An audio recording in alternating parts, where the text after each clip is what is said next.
Alors mes chers amis, Shalom, c'est un grand jour, parce qu'aujourd'hui on va terminer le 3e chapitre de ce livre extraordinaire du Rav Yigal Cohen sur la compréhension de Dieu, basé sur Rabbeinu Bechaye. Alors le cours aujourd'hui est dédié pour un grand tzaddik, Immanuel Ben David Ochayon, une grande racha pour toute votre famille, toute la famille Ochayon, tous nos clans d'Israël, et on vous attend, Bezat Hashem Bekarov Anatania ici, dans votre collège. Alors écoutez bien, d'abord nous dire Rabbeinu Bechaye, c'est vrai qu'on doit travailler, on doit faire Ishtadlut. Mais on ne doit pas faire des travaux trop durs, qui vont être trop durs physiquement. On ne doit pas faire des choses qui peuvent nous mettre en danger. C'est vrai qu'aujourd'hui c'est moins fréquent. Mais à l'époque, il y avait certains travaux dans des usines, dans de la métallurgie, certaines choses qui peuvent être dangereux pour la santé.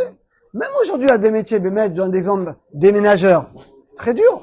Personne après, ils ont des problèmes au dos, etc. Donc en fait, il dit oui, on doit travailler. Mais on t'a pas dit de faire maintenant un métier qui va être tellement dur physiquement, qui risque de te causer, finalement, des problèmes de santé. Donc tu dois travailler, oui, mais sans, finalement, exagérer. Et là, il nous dit quelque chose de très intéressant. Hachem, il a imprégné en chacun d'entre nous une nature finalement, en nous, pour choisir un métier. Et bien, mes chers amis, c'est assez incroyable. Il y a des fois des gens, ils sont attirés par la comptabilité. Tu dis, moi, d'être comptable, expert comptable. C'est pas possible. Et ben, des gens, ils sont attirés par la comptabilité. Et des gens, ils vont être attirés pour être médecin. D'autres pour être dentiste. L'autre pour, je sais pas. Chacun, il est attiré vers un certain métier. Ça, c'est bien. C'est bien parce que c'est-à-dire que la personne, elle doit trouver le métier qui lui correspond, dans lequel elle va se sentir bien, dans lequel elle va essayer au maximum de s'épanouir. Mais non, et ça, c'est plus important.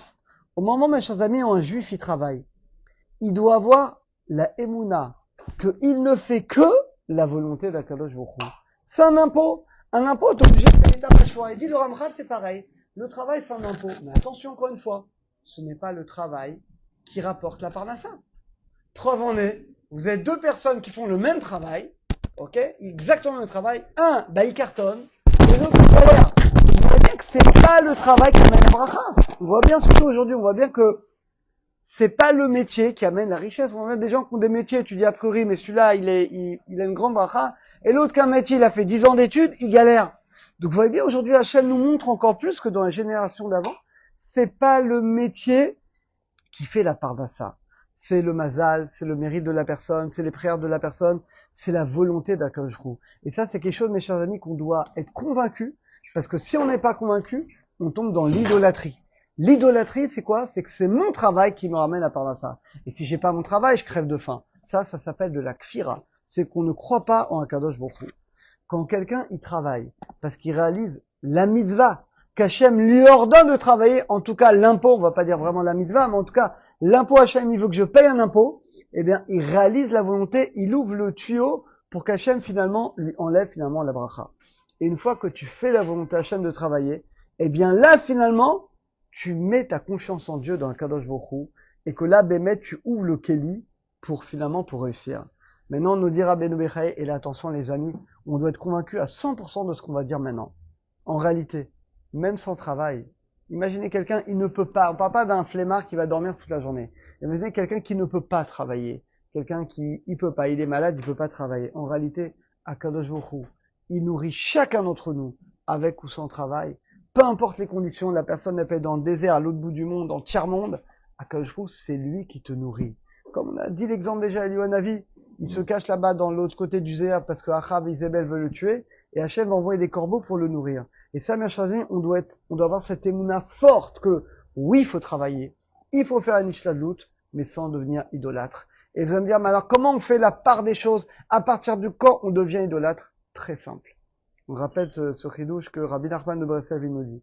À partir du moment où quelqu'un il va tellement travailler que ça lui fait rater les 3 prières Béminyan, ou alors Jérémie, ça l'empêche d'étudier avec Viout. Tous les matins, il a un cours tous les soirs, mais là, son métier lui permet même pas de fixer un temps le matin, le soir pour étudier. Si ton travail t'empêche de faire ces deux choses, c'est que ton travail, tu es un idolâtre. C'est pas moi qui le dis, c'est l'écouter de Tzot, Rabbi Nachman de Breslev. C'est que finalement, ton travail n'est plus un moyen, c'est un but en soi. Donc chacun, là, je vous donne quelque chose de concret. Chacun peut savoir si le travail c'est un moyen pour servir Hachem ou s'il est déjà tombé dans l'idolâtrie, que le but c'est l'argent et le but c'est le travail. Voilà, donc on est tous le mérite des Hachem de faire tchouva, de faire notre travail que comme un moyen, pas comme un but, et de travailler avec la kavana, l'intention qu'on le fait uniquement pour réaliser la volonté d'Hachem, pour payer cet impôt, et par ce mérite-là, qu'on a cette confiance dans la Kadosh Baruch Hu, on méritera qu'Hachem déverse sur chacun d'entre nous un shefa d'abondance, de parnassa, de brio, de santé, de tout ce qu'on souhaite pour nous et pour tout le clan Israël. Restez là demain. Bli Neder, on commencera le 4e chapitre. Ne ratez pas.